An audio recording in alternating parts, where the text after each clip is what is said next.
This is Pam from the Lord channel. Advance virtual version from Lexor. Enjoy watching! Isa sa mga pinaka-makapangyarihang imahe ni Jesus ay siya ay shepherd, siya ay pastor, siya ay nag-aalaga ng mga tupa, at tayong mga anak ng Diyos ay siyang inaalagaan ni Jesus. Tayo yung flock, tayo yung Lord's flock. Ang pag-aaral natin, pinamaganda natin, the Lord as shepherd. Si Jesus bilang isang pastor. Babasahin natin ang walang kamatayang Psalm 23, kabisado ng marami sa atin, at hahanapan natin ngayon sa tulong ng Panginoon ng mga magagandang application sa ating personal na buhay. Psalm 23, The Lord is my shepherd, I lack nothing. He makes me lie down in green pastures. He leads me beside quiet waters. He refreshes my soul. He guides me along the right paths for His name's sake. Even though I walk through the darkest valley, I will fear no evil, for you are with me. Your rod and your staff, they comfort me. You prepare a table before me in the presence of my enemies. You anoint my head with oil, my cup overflows. Surely your goodness and love will follow me all the days of my life, and I will dwell in the house of the Lord forever. I love reading Psalms and many other verses in different versions, in different translations. Kasi pagka sanay na sanay ka na sa isang reading, sanay na sanay ka na doon sa words noon, minsan gas-gas na parang wala nang makita kang bagong meaning, wala ka nang makita ang freshness. Kaya pagka iba-iba yung ginagamit ng version, nagkakaroon ng sense of newness. Nagkakaroon ng parang iba na naman ang pananaw kahit na nag-arrange lang yung mga words, may minor changes of words, pero maganda yun para magkaroon tayo ng laging growing, laging changing points of view as inspired by reading scripture. So isa-isahin natin pag-aralan itong mga verses ng Psalm 23. Why is it so enduring? Why is it the most popular chapter in the Old Testament? Psalm 23, The Lord is my shepherd, I lack nothing. Siyempre, kung pastol ka, magaling kang pastol, ang mga tupo mo laging kakain sa oras, makakainom sa oras, kailangan nila ng protection, ipoprotect mo sila sa mga wild animals. Ang mga tupa pa naman ay mahina ang memory, madalas mahulog, madalas maligaw, so dapat ginaguide. Kaya wala na akong hahanapin pa kung ang Panginoong Diyos ang aking pastol. Yan ang sinasabi itong Psalm 23:1. He makes me lie down in green pastures. He leads me beside quiet waters. He refreshes my soul. Yan lang naman talaga ang kailangan ng pastol na gawin. At yan ang kailangan ng tupa. Ang kailangan lang ng tupa, green damo para makain at para maupuan, mahigaan, mapagpahingahan. Kasi ang init-init ng desert, ang init-init ng mga bato ng buhangin. So kailangan niya ng green pasture. At dinadala daw siya ng pastor sa tabi ng mga tahimik na tubig. Kasi ang mga tupa takot niya sa moving water, sa noisy water. So ang gusto niya yung halos walang kagalaw-galaw na tubig. Doon siya makakainom, hindi siya natatakot doon. Ang doon siya makakatawid sa tubig na mababaw na tahimik, hindi yung may agos, may lakas-las. At dahil dyan, sabi ng tupa, He refreshes my soul. My shepherd refreshes my soul. So gusto mong masatisfy, gusto mong madaling sumaya, mapuno ang mga pangangailangan, maging tupa ka ng Diyos. And in particular, maging tupa ka ni Jesus. Pero kung hindi ka tupa, hindi ka magpapakatupa kay Jesus, hindi ka masasatisfy. Alam mo, magpapakalayon ka. O, isasaya ka ba sa damo? Sasaya ka ba sa quiet water? Pag may damo at may tubig, happy ka na? No! Gusto mo maghabol ng mga usa, maghabol ng mga ibang hayop para kainin mo sila ng buhay. So, kung magpapakalayon ka, hindi ka sasaya kay Jesus. Kung naman ang gusto mo halimbawa ay magpakaibon, gusto mo lumilipad ng mataas sa mataas, wala naman sa paglipad yung ibinibigay na comfort at ibinibigay na alaga ng shepherd. So, hindi ka sasaya kay Jesus sa Diyos kung magpapakaibon ka. Kung gusto mo sumaya sa Diyos, magpakatupa ka. Kasi ang Diyos ay pastol. At ang mga skills ng pastol, ang kanyang ministrations, ang kanyang mga pagbibigay, ay bagay sa tupa. Kaya mahalaga na may attitude tayo na parang tupa. Yung kimi, mabait, masunurin sa ating pastol para tayo sumaya. At maraming mga anak ng Diyos, hindi sila masaya Kasi hindi sila nagpapaka-anak ng Diyos. Para sila anak ng kung ano, anak ng bulkan, anak ng kuweba, anak ng kung sino-sino. Marami silang hinahanap at hinihingi na hindi naman yun ang ipinapangako sa kanila ng Diyos, hindi naman yun ang kalooban sa kanila ng Diyos, hindi sila sasaya. So again, you want to be happy, you want na I shall not want, ang sasabihin mo sa buhay, ang Diyos ay pastor, ang papel mo, magpakatupa. Sa pagpapatuloy ng Psalm 23, He guides me along the right paths for His name's sake. Even though I walk through the darkest valley, I will fear no evil, for you are with me. Your rod and your staff, they comfort me. Ang mga tupa, ayaw nila sa madilim, ayaw nila sa mga libis. Alam niyo yung mga space between two ranges of mountains or space between two hills. Yun yung valley, madilim doon, madawag, matinik, at madalas marami doon mga hayop na mga naghihintay lang ng mga tupa para kainin nila yung tupa, mga wild beasts.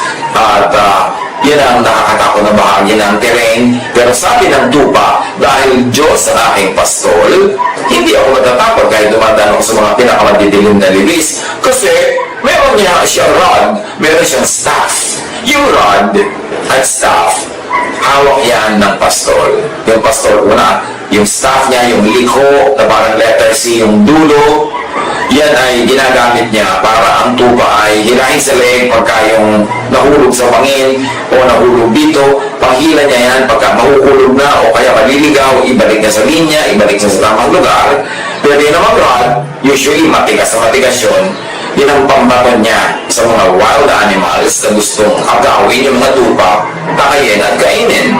So may rod, mayroong staff. Yung rod, usually ginagamit niya yan sa kalaban. At yung staff, ginagamit niya sa tupa mismo. And because of that, merong comfort yung tupa pag nakikita niya yung rod and staff. At sabi pa niya, you prepare a table before me in the presence of my enemies. This will be appreciated when we have some working knowledge on the culture of the desert dwellers. Yung mga Bedouins, yung mga people of the desert, kasi yung mga Israelites, mga people of the desert yan, pati rin naman yung mga neighbors nila. Nasa mga desert dwellers, pagka ikaw ay inalok nilang kumain sa kanilang tent, and usually maghahanda sila sa labas ng tent kasi maliit lang yung loob, nandun yung babae, nandun yung pamilya, nandun yung magamit. So nakatambay lang sa labas ng tent yung lalaki, may konting kubol siya doon, may carpet, doon siya nakaupo maghapon, nagpapahangin, at doon na rin siya kumakain. At pag may bisita siya, doon niya papakainin. Pero pag pinakain ka ng tent dweller, sa labas ng kanyang tent, nakikita ng mga ibang taong dumadaan, nakikita ng mga ibang taong nakatira sa ibang tent, doon sa banda doon, sa banda rito. Ang ibig sabihin nun, ipagtatanggol nitong host, yung guest. Sukdo lang, ikamatay niya. Dadaan mo na sa ibabaw ng kanyang malamig na bangkay, sino mo gustong sumalakay sa kanyang bisita. So when a desert dweller feeds you in the presence of your enemies, it means you are well protected. And if God is your shepherd, na naghahain para sa iyo, na nakikita na yung mga kalaban, it means God will protect you. So, because God is my shepherd, I feel protected. I am protected. I know that I am protected. At sa pagpapatuloy ng Psalm, you anoint my head with oil, my cup overflows. Yung pag-anoint ng head with oil, pagpapahid ng langis sa ulo, ay halaga yan, nakaka-comfort yan sa mainit na desert. At yung oil na yun, hindi naman yun yung malagkit, kaya comfortable talaga yun, mabango yun, nakakapag-revive ng senses, at ibig sabihin din nun, kayo pinapahalagahan, that you are esteemed, that you are valued. Kaya, sabi niya, you, O Lord, anoint my head with oil, my cup overflows. Pag binibigyan mo ko ng laman ng aking tasa, ng aking bowl, ng aking mangkok, ay halos umapaw-apaw. Ganun ang pag-ibig mo sa akin. Hindi kulang, hindi tasado, hindi tipid. Halos umapaw. So I feel favored, I feel loved, I feel blessed. In fact, dahil the Lord is my shepherd, I feel very rich.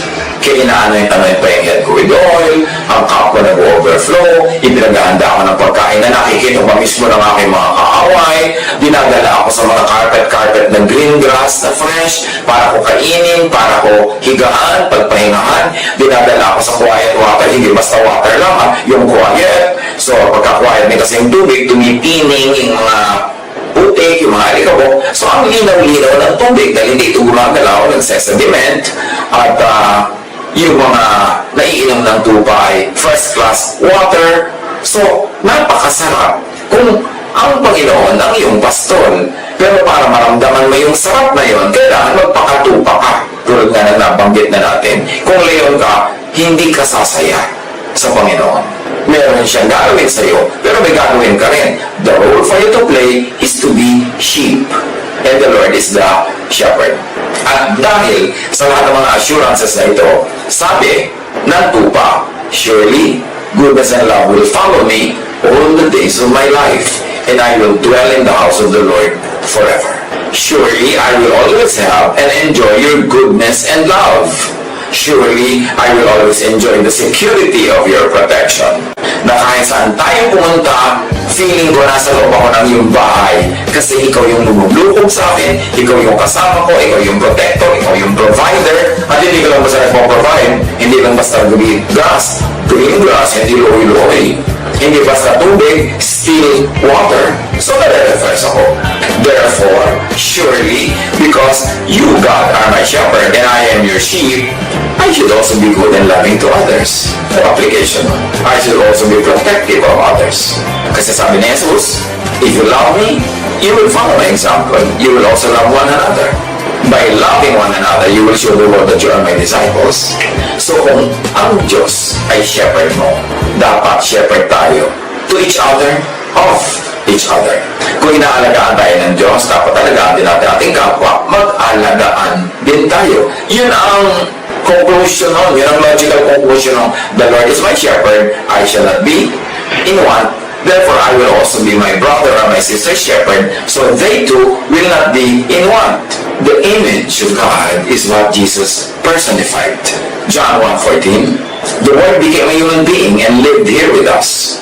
We saw His true glory, the glory of the only Son of the Father. From Him all the kindness and all the truth of God have come down to us. So obviously, God has not been happy with the way He has been being represented or misrepresented by the religions of histories. Kaya ipinadala niyo si Jesus para ipadala ang tunay niyang image, ang correct niya na character. At ang character na ipinakilala ni Jesus of the Father is loving, kind, forgiving, accepting, caring. The image of Jesus and the image of the Father is that of the good shepherd. Ang dami-dami namang image shepherd pa ang talagang ilinihin. So feel the love and the security. Tayo mga kapatid, dumadaan sa Dark Valley. Pwedeng matawag na Dark Valley. Itong mga crisis na nangyayari sa paligid natin. Maraming mga challenges na hindi tayo sanay, walang rehearsal. Ngayon lang yan nangyari.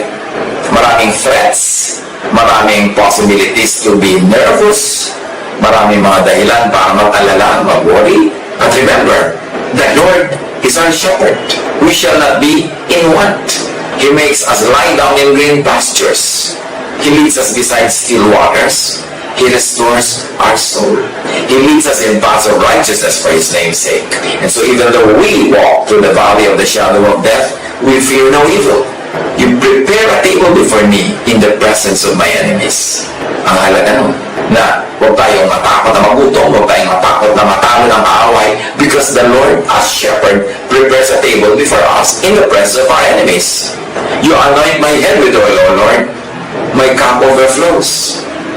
Surely, goodness and love will follow me all the days of my life, and I will dwell in the house of the Lord forever. Hindi mahirap maisip kung bakit napakapopular ng Psalm 23. Kasi lahat ng tao, sa lahat ng lugar, sa lahat ng panahon, sa lahat ng generation, may pinagdaraanan na dark valley. Iba-iba lang ang detail. Iba-iba lang yung kulay, yung hugis, yung tunog. Pero ganun din yun, dark valley din. May mga dark valleys na dinaanan ng ibang generations, mga gera, meron mga calamities, mga earthquakes, meron naman mga pestilences. Iba-iba. May kanya-kanyang valley ang bawat generation. Pero iisa ang shepherd. Iisa ang Panginoon. The earth remains forever, no matter what happens in the details, because God is in the details. As trying hard naman si Satan na siya rin ang malagay sa detail. But remember that the Lord is our shepherd. But more than that, remember, we are His sheep. Magpaka-sheep, mag-behave, mag-think, mag-isip bilang sheep. So sa mga pinagdaraanan natin ngayon, ng mga dark valleys, follow Jesus along the right paths, not in the wrong paths. But when you follow the correct shepherd, you will always be in the correct path. Follow Jesus into that refreshing place, in green pastures, beside quiet waters. That can be very physically available to us. And if not, because of some limitations, create it in your mind. Create it by faith. We walk by faith, not by sight. And faith is what is in your mind, what you think of, what you imagine, what you believe. So, yung thoughts natin, yun ang ating bigyan ng direction. Papuntahin natin sa refreshing place, sa green pastures, sa quiet waters. Discipline your thought, your mind. Feast on green grass and fresh water. Get your soul refreshed. Lack nothing. At ito rin ang gawin natin sa kapwa. Assist, help, guide others to follow Jesus along the right paths. Hindi lang tayo dapat ang susunod, yung iba rin. So akayin natin sila to follow Jesus into that refreshing spiritual place. Green pastures, quiet waters. And very importantly, as we pass through this dark valley, do not follow the devil along the wrong paths, into that stressful and vexing spiritual, dry and barren pasture. Huwag tayong sumunod sa hindi pangunguna ni Jesus. Kasi ang dadalhin tayo ng ganyan, mga isipin, mga gawain, mga attitudes, dadalhin tayo niyan sa mga tigang na mga lupa, sa mga maruruni, mabuburak ng mga ilog na hindi magandang inuman. Kaya dapat kontrolin natin ang ating pag-iisip. Kontrolin natin ang ating behavior. Because when you follow the devil in the wrong paths, you will only be led to lifeless religiosity. We should not follow the devil along the wrong paths into the stressful and vexing spiritual place of mental and emotional hell. How do you not follow the devil? So that you don't go into turbulent waters of frightening news, of invented doctrines of horror, of imputed guilt and fear. Kilalanin si Jesus. Kasi pwedeng sa religion ng tao, sa kababasa ng verses, ang mapuntahan pa niya yung nagpapagulo ng isip, ang interpretation pa niya yung pampagulo, ang masundan pa niya na nag-i-interpret yung nakakagulot na nanakot. So ano mangyayari? You will never go to a quiet green pasture. You will not go to a quiet place by the waters. Malalagay ka sa place of guilt, of torment, of fear, of worry. At sabi ni Jesus, do not worry. So dapat marunong tayong mamili kung kaninong tinig ang susundan para pumunta tayo sa dapat nating puntahan. We must be able to discipline our mind, not to be led and misled into valleys of hell, of torture, of fear, of worry, kundi sundin ang pangunguna ng ating shepherd. Kaya mahalaga magpaka-sheep at ang sheep sumusunod sa shepherd. John 13:34-35. I give you a new command. Love each other. You must love each other just as I loved you. All people will know that you are my followers if you love each other. There is something miraculous about love and loving. May mga magtatanong, in these difficult times, love pa? Nalugi na ako, naubusan na ako ng konti kong resources. Kung magbibigay pa ako, kung ako'y magiging mapagbigay pa sa kapwa, maawain, matulungin, hindi naubusan na ako. No. Alam natin na sa Bible, alam natin that under the law of God, yung nagbibigay ang tumatanggap. Yung nagbibigay ang hindi nauubusan. Katulad ng balong babae na pinakain niya ang propeta. Huling kimpal na ng kanyang harina, huling mga patak na ng kanyang langis, ipinagluto pa niya ng tinapay ang prophet. Lalo siyang hindi naubusan during the entire time of the drought. Hindi naubos ang laman ng kanyang maliit na panga at ang langis hindi naubos. Alam natin yan na sa Panginoon Diyos, Ang pagiging prosperous is in giving. Ang pagiging peaceful is in giving peace to others. At ang kapayapaan ng katahimikan is in loving. Loving pa rin ba sa valley? Sa dark valley na dinadaanan ng marami? Yes, kasi love is your only way out. Love is the only key that will open the door of grace, the door of plenty and prosperity and peace of mind and contentment. Love pa rin yan. Merong mga mag-aaral ng science at napatunayan nila ang mapagbigay. Merong mga nare-release ng mga chemicals sa kanyang blood dahil sa saya niya sa pagbibigay, at ito ay nagpabalance sa kanyang katawan, nagpapalusog sa kanya at nagpapalakas pa ng kanyang immune system. So still, loving is the answer. Kaya mas hirap ang buhay, mas may challenge, mas may uncertainty, mas loving ka dapat. Para kasing buto yan. May mga buto ka ng mais, tapos may darating na taghirap, taggutom. So ano gagawin sa buto mo? Kakainin mo lahat. Sa sarili mo, lalagay mo lahat sa tiyan mo. O itatanim mo. Magtitiis ka na, hindi ka muna kumain agad, hindi ka nabusog agad, pero itatanim mo. Then may inaasahan kang tutubo, bubunga, at yun ang maghahamon sa'yo sa kahirap at gutom, yung bunga na itinanim mo. So sa mga difficult times like this, lagi tayong magtanim ng mabuti para may asahan tayong aanihin, because that will be our salvation. So magtanim ng mabuti sa kapwa, magtanim ng mabuti rin sa puso. Anong thoughts ang itinatanim mo sa iyong puso? Thoughts that worry or thoughts that give peace? Thoughts that make you angry or thoughts that make you feel relaxed? Thoughts that scare you or thoughts that give you peace? Tanim din yun. Pag nagtanim ka ng horror sa utak mo, aani ka ng horror. Pag nagtanim ka ng worry, aani ka ng worry. Pero pag nagtanim ka ng pagtitiwala, nagtanim ka ng pag-ibig, nagtanim ka ng kapayapaan, in thought, yun din ang aanihin mo, in thought and in real life, in your physical world. Because everything that happens in the realm of thought will manifest in the realm of the physical world. John 21:15-17. Jesus said to Simon Peter, "Do you love me?" "Yes, Lord," he said. "You know that I love you." Jesus said, "Feed my lambs. Take care of my sheep. Feed my sheep."